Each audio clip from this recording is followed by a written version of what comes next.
দ্ৰুতগতিত আহি আছে এখন ট্ৰেইন। জক জক শব্দ কৰি আগবাঢ়িছে ট্ৰেইনখন। সময় ৰাতিপুৱা 10:05। ট্ৰেইনখন আগবাঢ়িছে এটোৱা ৰেল ষ্টেচন অভিমুখে।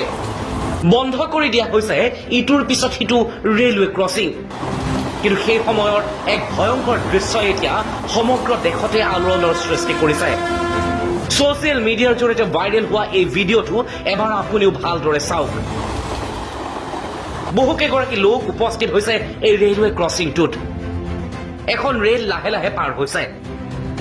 সেই সময়তে আন এটা ৰেল লাইনৰ ওপৰত বহুকেইগৰাকী ব্যক্তিয়ে নিজৰ বাইক বা চাইকেলৰ সৈতে থিয় হৈ আছে। হঠাৎ মানুহৰ মাজত হাহাকাৰ লাগিছে, কাৰণ দ্ৰুত গতিত আহি থকা ট্ৰেইনখনে এইবাৰ 2 নম্বৰ ট্ৰেকটোৰ ওপৰেৰে পাৰ হৈ যাব বিচাৰিছে। আৰু তাৰ পিছৰ ভয়ংকৰ দৃশ্য এয়া। এই ব্যক্তিজনে নিজৰ বাইকখন এৰি সেই ঠাইৰ পৰা পলায়ন কৰিছে।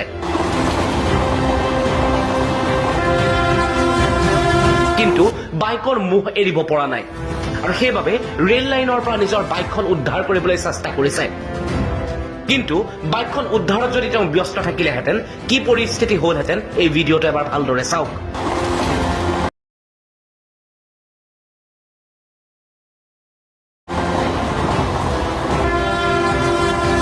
উত্তৰ প্ৰদেশৰ এটোৱাত সংঘটিত এই ভয়ংকৰ ঘটনা চিচিটিভিত আবদ্ধ হৈছিল আৰু তাৰ পিছতেই বনজুইৰ দৰে বিয়পি পৰিছে এই সমগ্ৰ দৃশ্য। নিউজ ডেস্ক ৰিপৰ্ট, প্ৰতিবিম্ব লাইভ।